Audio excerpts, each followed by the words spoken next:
Nothing has changed. Everything has changed. David Bowie in 2002. We go round and round and round. Today is August the 6th, which means that it's the anniversary of the bombing of Hiroshima, and 3 days later Nagasaki was bombed. And you know, apparently the Prime Minister Ishiba is not going to make a statement at all this year, as he normally does. LDP is not doing so well. San Seito has gained several seats in the upper house. People are buying the rhetoric. Never ceases to amaze me how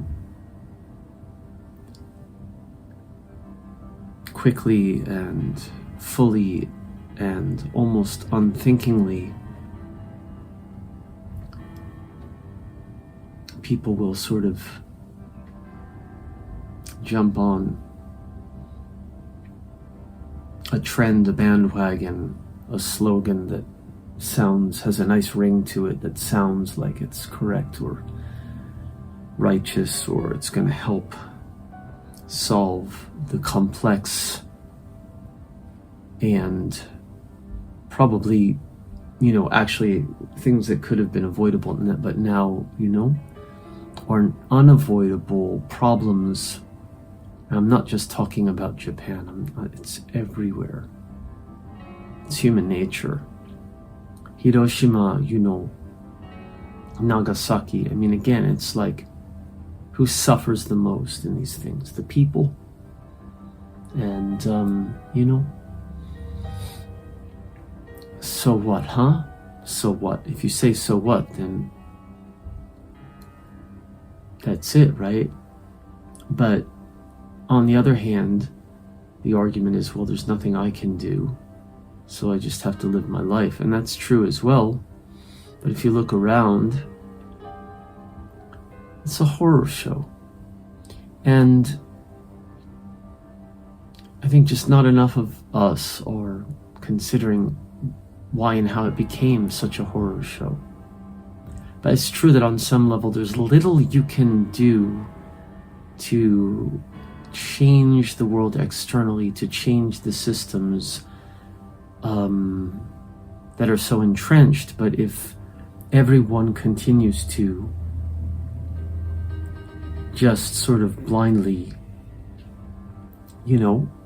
jump on these slogans and bandwagons and just continue the trends, then nothing will ever improve for anyone, ever. So in that sense, we all do have a responsibility and a kind of ability to change things, not single-handedly, certainly, but single-handedly, we must each of us change. And understanding this is the beginning of some solution on a larger scale, but on a smaller scale, the solution is just to change yourself. If everyone does that, then our problems are no longer problems. Well, the problems we've created are problems. They're not going to just go away, but at least we'd be moving towards some kind of, I don't know if solution is the word, but an alternate way of doing things. And that could be positive for many people, perhaps the majority of people.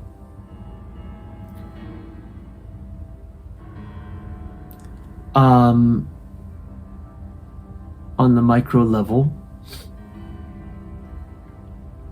I'm talking about the macro in a way, not the macro, I'm just talking about the macro in terms of people and societies.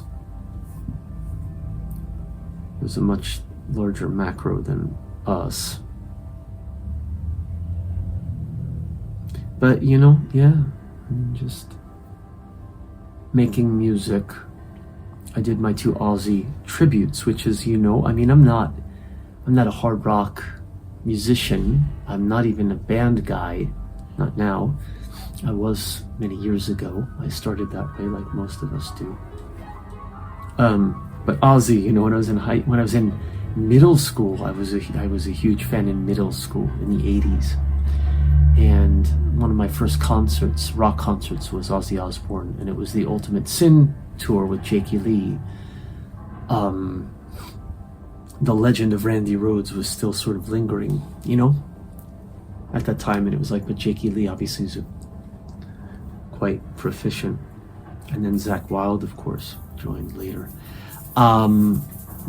So anyway, when I did these covers, these tributes, I mean, one of my favorite Ozzy songs, just the one that sort of stuck in my head and I play a lot and listen to when I listen to Ozzy, or I think about, is No More Tears.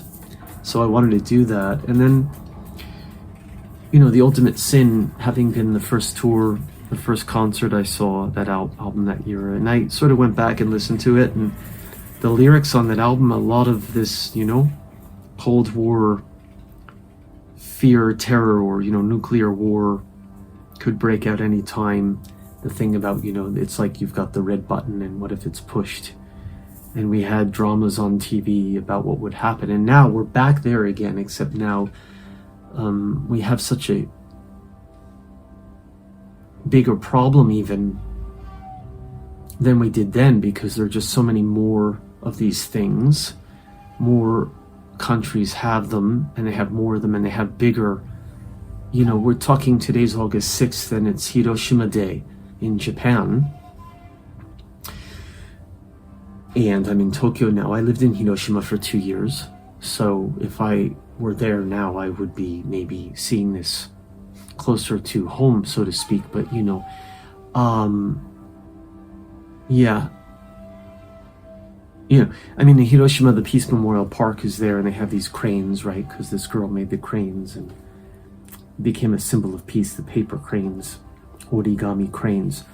And the flame, the peace flame. Now I'm getting emotional because, you know, I went to that museum, and there's one in Nagasaki as well, and I went to that one too once, but I lived in Hiroshima. And you just see the horror of that shit, man. You know, it's like people's shadows are burnt into stone on the wall and things, you know, because like it comes, or the clock is stopped, or it's melting, and, you know, and it's horror. It's real horror.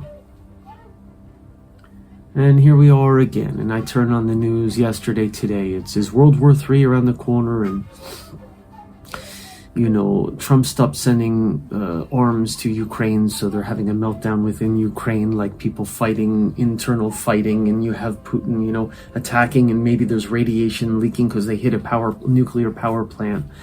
And Trump has moved nukes into Europe, and Putin says don't mess around, and it goes on and on and on and on. And what the fuck, right? And so going back to Ozzy in 1986,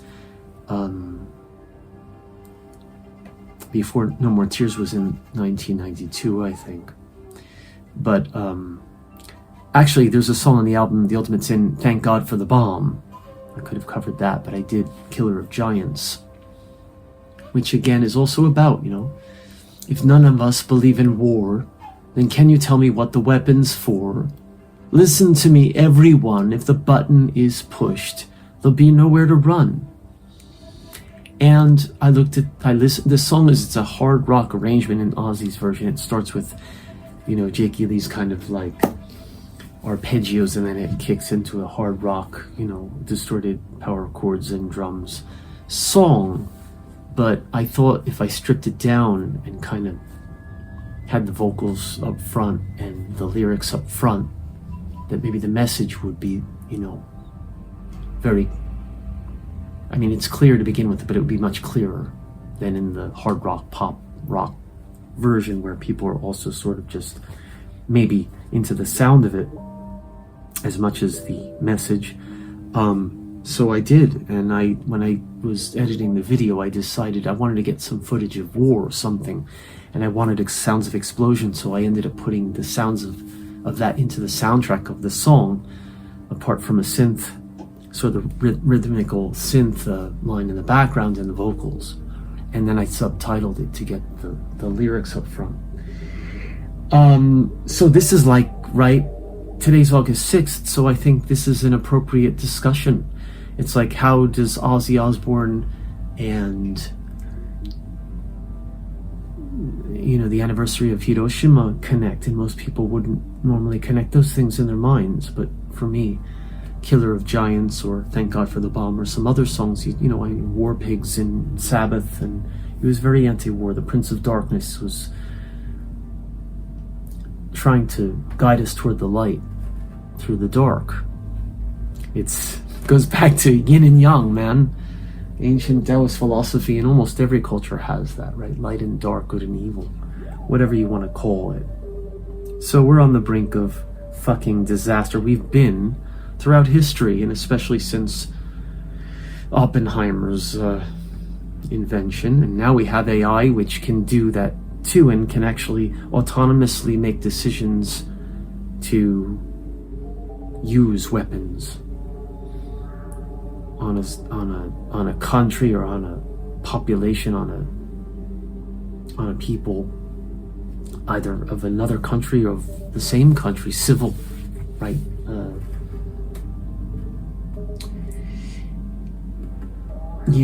So I don't want to make this a really heavy war talk or nuclear talk. It's August 6th.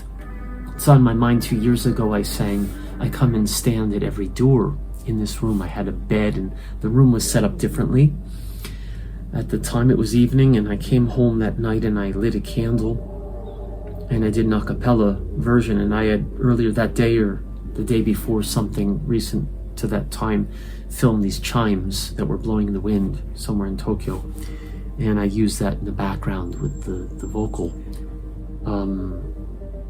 and I subtitled that in English and Japanese for the lyrics. I come and stand at every door, and no one hears my silent prayer. It's actually sung, but narrated, even though it's the original sung by male vocal, by a girl who died in Hiroshima, a young girl. Forget her age. It's in the lyrics. I think she's like 12 or something. And praying for peace and just stop fighting these wars so that little children don't have to die. And look at Gaza. Kids are being starved. People line up, and the minute they put their hands out to receive food, they're being shot. I mean, what kind of world is this? So, what can we do individually? Watching the horror from afar, those of us who are lucky enough to not be in the middle of it. Start with this. That's all. That's the best we can do. Get your house in order, as J. Krishnamurti used to say, one's own house in order, and then others will be positively will benefit in a positive way from that. Us having our own houses metaphorically in order will help others perhaps to see, and it's not see like you're teaching or someone's following. Each of us has to do this. It's the only way, right? The only way out is in, or the way out is in. Thich Nhat Hanh used to say this.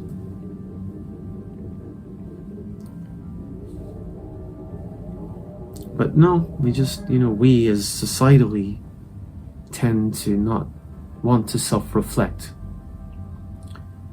And those who serve as mirrors often become the ones who receive the most anger or hatred or backlash too. Just the way it is, the way it's always been. It's human nature, it's human psychology. And it goes on and on and on and on.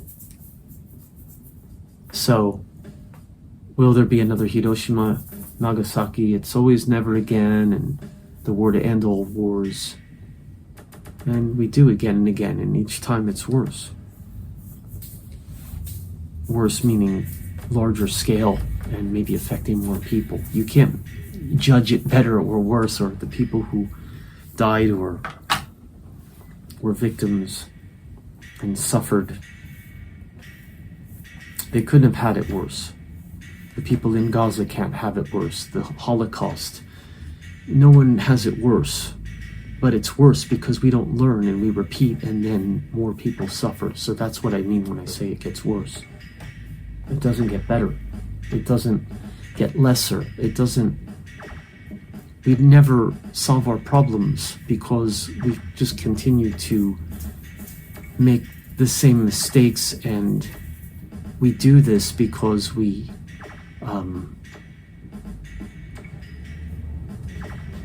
don't get our own houses in order within ourselves first, and so we just follow those trends and raise our fists when the slogan that seems to fit or benefit us personally seems to resonate, and we separate ourselves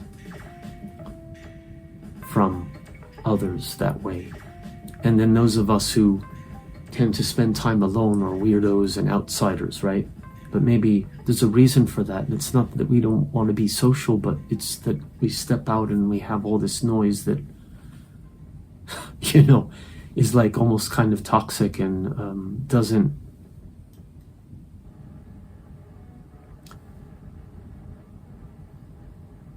it's like when you open your mouth and you say something that people don't want to hear, and then you become the problem. So then you say to yourself, well, it's not benefiting me or them, so I'll just stay out of it. And then you tend to isolate more. And in my case, I make music. So going back to music, I did the tributes to Ozzy. I had these tributes I had done to Bowie, these two, I've done many for Bowie, many, but two kind of a cappella things that were medleys, focused on material from Diamond Dogs, but then interweaving other things. I did also Time Will Crawl from the 80s, just kind of vocally, with Diamond Dogs, and with Scream Like a Baby from Scary Monsters, which I had recorded separately with drums and stuff, along with Scary Monsters. But I had a vocal medley version with backing on it that I put on YouTube, and then I had... no, that was one without backing. That's the one that I rearranged. I added backing to that. And the other one had backing already, and that's basically the same, except I attached my version of Future Legend to the beginning of it and put that into audio, and that was Sweet Thing Candidate with Now It Has Future Legend. And so these pieces, along with the two Ozzy covers I mentioned, including No More Tears, which I played in the studio with drums and bass and stuff, are on this new album I've created, which has Mandela's Butterfly, what's the full title? Something Stream of Consciousness, Enters the Stream of Consciousness, or something like this. It was originally Ocean of Consciousness, and I changed it to Stream of Consciousness. That is kind of a electronica techno, basically instrumental track with some spoken word in the background. That's on the album, this new album I've made, and I'm going to post it, the album. There's other things. There's a acoustic version of Hallelujah I played at home that I added to it, and apart from the covers, there's Chattering from last year, which was an a cappella. Originally it was recorded a cappella and then arranged for my first band, Chattering Man, which that was before I could even play guitar, in a hard rock arrangement. And I've actually asked the guitarist of that band if he would do a new version of some of our songs. But he's really busy, so we'll see. I'd like to do, that'd be fun. And it's a 9 tracks, so I'm missing some things. There's some other things on there as well. So this is how I keep myself sane, is by making things, making music, editing video, doing these talks from time to time. And I have some shows coming up as well. I'm very happy about that. This is my summer time, meaning it's summer, obviously, but I mean my classes, my schedule's a little more open. So I'll be performing acoustically in Tokyo, and I'll be performing a larger show back home, I call it, next month. A one-man show where I'll be doing various styles, and I'll have some guest performers joining me on stage. I guess I'll end the talk. It's August 6th, 2025. Let's not repeat the mistakes of the past in any direction, because we're all losers. Actually, there's another song from that album. Loser, I'm a secret loser. I think that's also on the Ultimate Sin. We're all going to be not so secret losers of this war game. We're already losing the battle against the environment, which is our faults, plural. Recycling's bullshit, man. Look at it. See what, it's not, everything's just about profits and control. It really is, unfortunately. But the fortunate part is that we can all individually decide for ourselves how we want to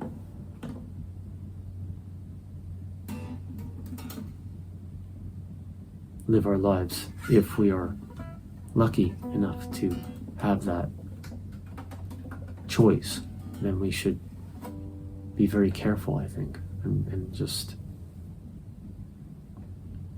laugh. Laughter's important. Laughter's important. Smiling's important. They say touch is important, but in Japan, unless you have,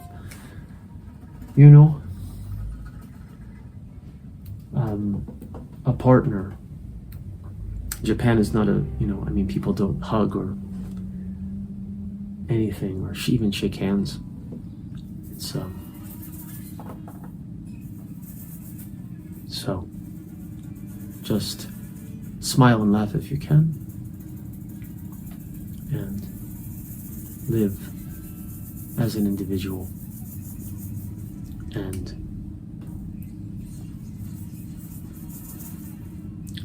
don't get caught up in all this rhetoric. The SNS thing, just a lot of misinformation, out and out lies. Used to call it flame wars, right? Online, people used to go on chat rooms, and there would be flame wars where people were fighting endlessly over stupid things. And I think we don't call them flame wars anymore. I think it's just everywhere, and it happens. It's just like so normal now. It's a part of it. I think all these comment sections are just, it's like the news pieces themselves are created to divide us and get us angry about things and arguing with each other. That's not the way out of this mess. It's not going to solve anything. I sometimes have to just shut it off, because I also do get caught up in it. I can get caught up in it. It's really a waste of time. You think sometimes that, maybe if I say this, I should present this perspective, and maybe it'll do some good, but I don't think it does, actually. Posting to SNS is a mistake too, probably, mostly. So, that's my talk. August 6th, say a prayer for the victims of Hiroshima and Nagasaki, but not only, but for the victims of all these wars and civil wars and psychological wars, and all of us in a way. But just, let's put our houses in order, to use again Krishnamurti's metaphor. Our own house. This is the house. If you live with a family, I'm not talking about vacuuming the floor, okay? So that if you're a man, if you're a husband, so that your wife doesn't yell at you. I don't mean that way, putting the house in order. That's not what Krishnamurti meant either. Okay? So, humor, huh? It's important. A little bit here. I'm going to sign off. I have an appointment I have to make. Till the next. And rest in peace, Ozzy. We love you, man. Prince of Darkness, Prince of Light. Never forgotten. Crazy train.